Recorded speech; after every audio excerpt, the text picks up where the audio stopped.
আসসালামু আলাইকুম ভিউয়ার্স। আজকে বাংলাদেশের রাজনৈতিক বিষয়াবলী থেকে চাকরির পরীক্ষায় প্রায়ই আসে এমন ৬টি বাছাই করা প্রশ্ন থাকছে এই ভিডিওতে। তো শুরু করা যাক। প্রথম প্রশ্ন হচ্ছে, বাংলাদেশের প্রথম নারী নির্বাচন কমিশনার কে ছিলেন? উত্তর হচ্ছে বেগম কবিতা খানম।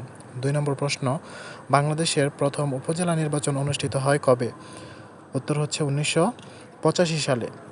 তারপর প্রশ্নে আসা যাক। ৩ নম্বর প্রশ্নে, রাষ্ট্রের মুখপাত্র হিসেবে রাষ্ট্র পরিচালনা করে সরকার। ৪ নম্বর প্রশ্ন, প্রতিনিধিত্বমূলক গণতন্ত্রের বিকল্প সরকার বলা হয় কাকে? উত্তর হচ্ছে বিরোধী দলকে। প্রশ্ন নম্বর ৫, সংসদকে কার্যকর করার দায়িত্ব হচ্ছে সরকার ও বিরোধী দলের। ৬ নম্বর প্রশ্ন হচ্ছে, কোনো বিষয়ে আপত্তি জানিয়ে সাময়িক সময়ের জন্য বিরোধী দলের সংসদ অধিবেশন ত্যাগ করাকে কী বলে? উত্তর হচ্ছে ওয়াক আউট। ধন্যবাদ সবাইকে। পরবর্তী ভিডিওতে দেখা হচ্ছে।